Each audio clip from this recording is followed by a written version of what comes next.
Bonjour, dans cette capsule, nous traiterons deux questions. Tout d'abord, qu'en est-il de la vaccination des enfants et des femmes enceintes ou allaitantes? Et dans un deuxième temps, à qui ne peut-on pas administrer le vaccin? Tout d'abord, la vaccination est-elle autorisée chez les enfants? Actuellement, non. Les enfants ne sont pas inclus dans le programme de vaccination, car les différentes études cliniques qui ont testé l'efficacité des vaccins n'ont pas inclus de personnes de moins de 18 ans et moins de 16 ans pour l'étude de Pfizer. Dès lors, n'ayant aucune donnée quant à l'efficacité et la sécurité des vaccins chez les enfants, ils ne seront pas vaccinés dans un premier temps. Des études cliniques sont actuellement en cours pour tester les différents vaccins chez les enfants. Et lorsque l'Agence européenne du médicament aura des données suffisantes, elle formulera une recommandation sur la vaccination des enfants. Ce devrait être le cas au cours du second semestre de 2021. Concernant les femmes enceintes, il y a quelques semaines d'ici, les autorités régulatrices préconisaient de ne pas vacciner les femmes enceintes par principe de précaution, car il n'y avait pas encore suffisamment de données sur les effets potentiellement indésirables chez les femmes enceintes. À l'heure actuelle, les données dans la vie réelle dans d'autres pays montrent que le vaccin ne semble pas être problématique chez les femmes enceintes. Dès lors, les autorités régulatrices ont actualisé leurs recommandations et conseillent maintenant la vaccination chez les femmes enceintes.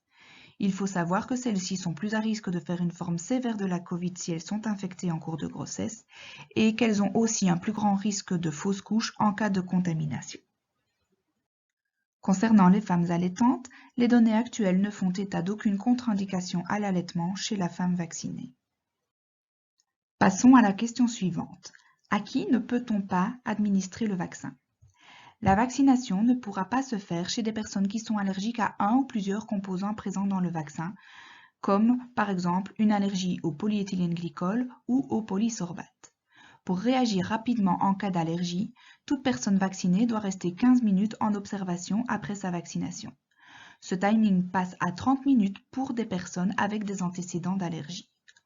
En cas d'allergie, la personne sera prise en charge par un médecin et un traitement anti-allergique lui sera administré sur place au centre de vaccination. En cas de réaction allergique grave ou immédiate après la première dose du vaccin, la seconde du même vaccin est contre-indiquée. Le deuxième cas où le vaccin ne sera pas administré est la présence d'une maladie infectieuse au moment du rendez-vous de vaccination, notamment s'il y a présence de fièvre. Que cette maladie soit présente au niveau de la sphère ORL ou à un autre endroit n'a pas d'importance. Le fait est qu'en cas de maladie infectieuse, votre système immunitaire est déjà en train de combattre cette infection et il est donc fort sollicité. Il vaut mieux dès lors reporter la vaccination à une date ultérieure pour ne pas surcharger le système immunitaire. La vaccination sera également repoussée chez des patients atteints d'une maladie auto-immune s'ils sont en phase aiguë de la maladie. En dehors de ces périodes, le vaccin n'est pas déconseillé pour ces personnes. Quoi qu'il en soit, et de manière générale, il est préférable de contacter son médecin traitant, qui est la personne la plus à même de vous conseiller sur la vaccination par rapport à votre état de santé.